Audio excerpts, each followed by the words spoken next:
ಈ ಮಹಾಮಳೆಯಿಂದಾಗಿ ಬೆಂಗಳೂರಿನಲ್ಲಿ ಸೃಷ್ಟಿಯಾಗಿರುವಂಥ ಅವಾಂತರಗಳ ವಿಚಾರಕ್ಕೆ ಸಂಬಂಧಪಟ್ಟಂಥ ಸುದ್ದಿಗಳನ್ನು ನೋಡೋಣ. ಮಧ್ಯರಾತ್ರಿ ಜೋರು ಮಳೆಯಾಗಿದೆ. ಇದಕ್ಕೆ ಇಡೀ ಬೆಂಗಳೂರಿನ ಜನ ಬೆಚ್ಚಿ ಬೀಳ್ತಾ ಇದ್ದಾರೆ. ನೆನೆಯೂ ಹೆಂಗೆ ಪರಿಸ್ಥಿತಿ ಇತ್ತು, ಇವತ್ತು ಸೇಮ್ ರಿಪೀಟ್ ಆಗ್ತಾ ಇದೆ ಅಂತ. ಮುಂದಿನ 3 ಗಂಟೆಗಳಲ್ಲಿ ಭಾರಿ ಮಳೆಯ ಮುನ್ಸೂಚನೆ. ಸೇಮ್ ನಿನ್ನೆ ಹೆಂಗಿತ್ತೋ ಸಿಚುವೇಶನ್ ಹಂಗೇನೆ. ಹವಾಮಾನ ಇಲಾಖೆಯಿಂದ ಭಾರೀ ಮಳೆಯ ಮುನ್ಸೂಚನೆ ಸಿಗ್ತಾ ಇದೆ. ಮುಂದಿನ 3 ಗಂಟೆಗಳಲ್ಲಿ ಜೋರು ಮಳೆಯಾಗುತ್ತೆ ಅಂತ ಬೆಂಗಳೂರಿನ ತಗ್ಗು ಪ್ರದೇಶದ ಜನರಿಗೆ ಎಚ್ಚರಿಕೆಯನ್ನ ಕಳಿಸಲಾಗಿದೆ. ಅಂದ್ರೆ ಎಚ್ಚರಿಕೆಯಿಂದಿರಿ ಅಂತ ಸೂಚನೆ ಕೊಡಲಾಗ್ತಾ ಇರೋದು.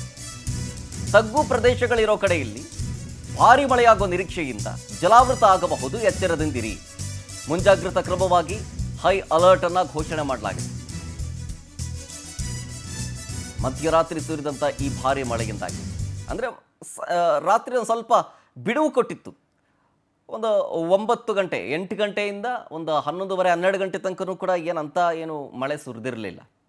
ಸೊ ಹಾಗಾಗಿ ಇವತ್ತೇನಿಲ್ಲ ಅಂಥದ್ದು ರಾತ್ರಿ ಅಂಥೇಳಿ ನಿರಾಳರಾಗಿದ್ದರು. ಆದರೆ ಈಗ ಮತ್ತೆ ಮಧ್ಯರಾತ್ರಿಯಿಂದ ಭಾರಿ ಮಳೆಯಾಗಿರೋದ್ರಿಂದ ಮತ್ತೆ 3 ಗಂಟೆಯಿಂದ ಅಂದರೆ ಇವತ್ತು ಇನ್ನು 3 ಗಂಟೆ ಭಾರಿ ಮಳೆಯಾಗೋ ನಿರೀಕ್ಷೆಯನ್ನು ಇಡಲಾಗಿದೆ. ಹಾಗಾಗಿ ಹವಾಮಾನ ಇಲಾಖೆ ಎಚ್ಚರಿಕೆಯನ್ನು ಕೊಡಲಾಗ್ತಾ ಇದೆ. ಹವಾಮಾನ ಕೇಂದ್ರ ಬೆಂಗಳೂರು. ನಾನು ಮುಂದಿನ 5 ದಿನಗಳವರೆಗೆ ಕರ್ನಾಟಕ ರಾಜ್ಯದ ಹವಾಮಾನ ಮುನ್ಸೂಚನೆಯನ್ನು ಸಂಕ್ಷಿಪ್ತವಾಗಿ ವಿವರಿಸುತ್ತೇನೆ.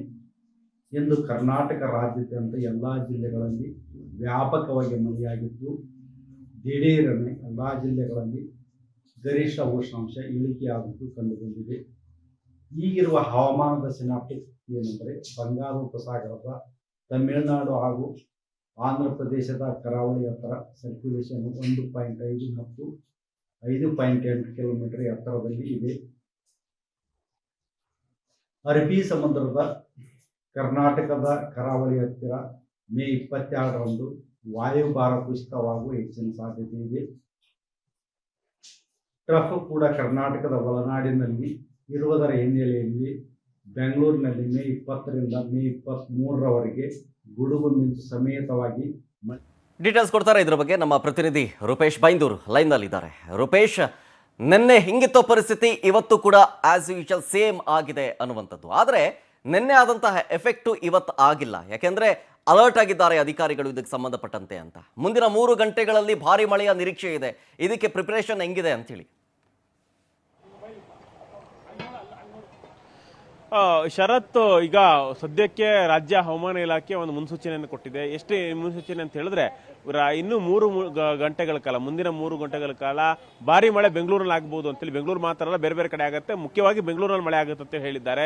ಹೀಗಾಗಿ ಇಷ್ಟೆಲ್ಲ ಎಫರ್ಟ್ ಹಾಕಿದ್ದಾರೆ. ಯಾಕಂತ ತೋರಿಸ್ತೀವಿ ಅಧಿಕಾರಿಗಳು ಯಾವೆಲ್ಲ ಎಫರ್ಟ್ ಹಾಕಿದ್ದಾರೆ ಅಂತೇಳಿ. ಇಲ್ಲಿ ನೀರು ಮೊದಲು ಆ ರಸ್ತೆಯವರು ಕೂಡ ಇದಿತ್ತು, ಈ ರಸ್ತೆಯಲ್ಲಿ ಹೋಗ್ಲಿಕ್ಕೆ ಸಾಧ್ಯ ಆಗ್ತಾ ಇಲ್ಲ. ಈಗ ಸದ್ಯಕ್ಕೆ ಒಂದು ಅಡಿ ನೀರು ಮಾತ್ರ ಈ ರಸ್ತೆಯಲ್ಲಿ ನಿಂತಿದೆ. ಹೀಗಾಗಿ ಮೊದಲು ಎಷ್ಟು ಮಟ್ಟಿಗಿತ್ತು ಅಂತ ಹೇಳಿದ್ರೆ ಮಾರ್ಕ್ ಕಾಣಬಹುದು, ಅಲ್ಲಿ ಗೋಡೆಯಲ್ಲಿ ಮಾರ್ಕ್ ಇದೆ. ಹಾಗಾಗಿ ಅಷ್ಟು ಪ್ರಮಾಣ ಅಂದರೆ ಒಟ್ಟಾರೆಯಾಗಿ ಒಂದು ರಸ್ತೆಯಿಂದ 3-4 ಕಡೆ ನೀರಿತ್ತು. ಆ ಒಮ್ಮೆ ನೇಮ್ ಬೋರ್ಡ್ ಕೂಡ ಕಾಣಿಸ್ತಾ ಇಲ್ಲ, ಅಷ್ಟು ಪ್ರಮಾಣದ ನೀರಿತ್ತು. ಹೀಗಾಗಿ ಈಗ ಮತ್ತೆ ಮಳೆ ಬರೋ ಒಂದು ಮುನ್ಸೂಚನೆ ಕೊಟ್ಟಿದೆ. ಹೀಗಾಗಿ ಮತ್ತೆ ನೀರು ತುಂಬಿದೆ. ಯಾಕಂತ ಸದ್ಯಕ್ಕೆ ಸಾಯಿ ಲೇಔಟ್ನ ಮುಖ್ಯ ರಸ್ತೆ ಅಂದರೆ ಮೊದಲನೇ ಮುಖ್ಯ ರಸ್ತೆಯಲ್ಲಿ ಮಾತ್ರ ನೀರಿದೆ. ಹೀಗಾಗಿ ಮತ್ತೆ ಬಂದರೆ ಮತ್ತೆ ಸಮಸ್ಯೆಗಳಾಗುತ್ತೆ. ಹೀಗಾಗಿ ಒಂದಿಷ್ಟು ಕೆಲಸಗಳನ್ನ BBMP ಸಿಬ್ಬಂದಿಗಳು ಮಾಡ್ತಾ ಇದ್ದಾರೆ. ನೋಡ್ಬೋದು ನೀವು, ಮತ್ತೆ ಮಳೆ ಆಗಬಾರ್ದು, ಮತ್ತೆ ಮಳೆಯಾದ ಸಮಸ್ಯೆಗಳಾಗಬಾರ್ದು. ಹೀಗಾಗಿ ಚೇಂಬರ್ಗಳನ್ನು ಓಪನ್ ಮಾಡಲಾಗ್ತಾ ಇದೆ. ಅದೇ ರೀತಿಯಾಗಿ ಎಲ್ಲ ಮೇಲ್ಗಡೆ ಇರ್ತಕ್ಕಂಥ ಚರಂಡಿಗೆ ಮುಚ್ಚತಕ್ಕಂಥ ಎಲ್ಲ ಕಲ್ಲುಗಳನ್ನು ಕೂಡ ತೆಗೆಸಲಾಗ್ತಾ ಇದೆ. BBMP ಸಿಬ್ಬಂದಿಗಳು ಈ ಕೆಲಸವನ್ನ ಮಾಡ್ತಾ ಇದ್ದಾರೆ. ಕಾರಣ ಎಷ್ಟೇ, ಮತ್ತೆ ಮಳೆ ಬಂದ್ರೆ ಮತ್ತೆ ಸಮಸ್ಯೆಗಳಾಗಬಾರ್ದು ಅಂತೇಳಿ. ಯಾಕಂದ್ರೆ ಈಗ ನಿನ್ನೆ ಮಳೆಗೆ ಪೂರ್ತಿ ಸಾಯಿ ಲೇಔಟೇ ಜಲಾವೃತ ಆಗಿತ್ತು, ವಡ್ರಪಾಳ್ಯ ಮುಖ್ಯ ರಸ್ತೆಯೂ ಕೂಡ ಜಲಾವೃತ ಆಗಿತ್ತು. ಹೀಗಾಗಿ ಈಗ ಆ ಸಮಸ್ಯೆಗಳಾಗಬಾರದು, ಮುಂದಿನ 3 ಗಂಟೆ ಮಳೆ ಅಂತೇಳಿ ಮತ್ತಷ್ಟು ಅಲರ್ಟ್ ಆಗಿದ್ದಾರೆ. ಎಲ್ಲ ಮೇಲ್ಗೆ ಮುಚ್ಚಿರ್ತಕ್ಕ ಎಲ್ಲ ಕಲ್ಲುಗಳನ್ನು ತೆಗೆದಿದ್ದಾರೆ. ಅದೇ ರೀತಿ ನೀರು ಸರಾಗವಾಗಿ ಹರಿದು ಹೋಗಬೇಕು, ಆ ವ್ಯವಸ್ಥೆಗಳನ್ನು ಮಾಡಿಕೊಡ್ತಾ ಇದ್ದಾರೆ. ಸದ್ಯಕ್ಕೆ ಸಾಯಿ ಲೇಔಟ್ನ ಪರಿಸ್ಥಿತಿ ಏನಂತ ಇದ್ರೆ, ನೀರನ್ನ ಕ್ಲಿಯರ್ ಮಾಡೋದು ಕೆಲಸ ಮಾಡಲಾಗ್ತಾ ಇದೆ. ಮೊದಲು ಆ ಮುಖ್ಯ ರಸ್ತೆಯೂ ಕೂಡ, ಅಡ್ಡ ರಸ್ತೆ ಮಾತ್ರ ಅಲ್ಲ, ಮುಖ್ಯ ರಸ್ತೆಯೂ ಕೂಡ ಬಂದಾಗಿತ್ತು. ಈಗ ಎಲ್ಲ ರಸ್ತೆಗಳು ಓಪನ್ ಆಗಿದೆ. ಆದರೆ ಇಲ್ಲಿ ಇರ್ತಂಥ ಹಾಲ್ಗಳಿರ್ಬೋದು, ಎಲ್ಲವುಗಳಿರ್ಬೋದು, ಎಲ್ಲ ಮನೆಗೆ ಹಾಲನ್ನು ಮುಟ್ಟಿಸುವಂಥ ಕೆಲಸ ಕೂಡ ಮಾಡಲಾಗ್ತಾ ಇದೆ. ಒಟ್ಟಾರಾಗಿ ಜನ ಕೂಡ ಈಗ ಸ್ವಲ್ಪ ಸಹಜ ಸ್ಥಿತಿಯನ್ನು ಅನುಭವಿಸ್ತಾ ಇದ್ದಾರೆ. ಆದರೆ ಮತ್ತೆ ಈಗ ಮಳೆ ಮುನ್ಸೂಚನೆ ಇದೆ, ಮಳೆ ಈಗ ಬೀಳ್ತಾ ಇದೆ.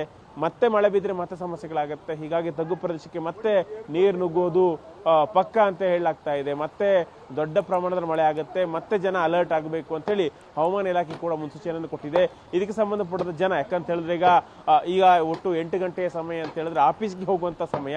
ಹೀಗಾಗಿ ಜನ ಅಲರ್ಟ್ ಆಗಿರಬೇಕು. ಆಫೀಸ್ಗೆ ಹೋಗುವಾಗ ಒಣಗಿದ ಮರ ಅದರಲ್ಲಿ ಗಾಡಿಯನ್ನು ನಿಲ್ಲಿಸಬಾರದು. ಅದಾದ ಬಳಿಕ ರಸ್ತೆಯಲ್ಲಿ ಟ್ರಾಫಿಕ್ ಜಾಮ್ ಆಗುತ್ತೆ. ಹೀಗಾಗಿ ಆಫೀಸ್ಗೆ 1 ಗಂಟೆ ಮುಂಚೆನೆ ಹೊರಡಬೇಕು. 3 ಗಂಟೆ ಮಳೆ ಅಂತ ಹೇಳಿದ್ರೆ ಮತ್ತೆ ಸಮಸ್ಯೆಗಳಾಗಬಹುದು. ಹೀಗಾಗಿ ಆದಷ್ಟು ಬೇಗ ಆಫೀಸ್ಗೆ ಹೋದ್ರೆ ತಾವೆಲ್ಲರೂ ಕೂಡ ಸೇಫ್ ಆಗಿರ್ತೀರಿ. ಆದಷ್ಟು ವರ್ಕ್ ಫ್ರಮ್ ಹೋಮ್ ಮಾಡಲಿಕ್ಕೆ ಎಲ್ಲರೂ ಕೂಡ ಮುಂದಾಗಬೇಕು ಅಂತ ಹೇಳಿ ಈ ಮೂಲಕವಾಗಿ ರಾಜ್ಯ ವಿಪತ್ತು ಸ್ಪಂದನ ಪಡೆ ಹೇಳ್ಕೊಳ್ತಾ ಇದೆ. ಹೀಗಾಗಿ ಎಲ್ಲರೂ ಕೂಡ ಹೈ ಅಲರ್ಟ್ ಆಗಿರಬೇಕು ಅಂತ ಹೇಳಿ ಮುನ್ಸೂಚನೆ ಕೂಡ ಕೊಡ್ತಾ ಇದೆ. Sharath. Okay, thank you Rupesh ಡೀಟೇಲ್ಸ್ಗಾಗಿ.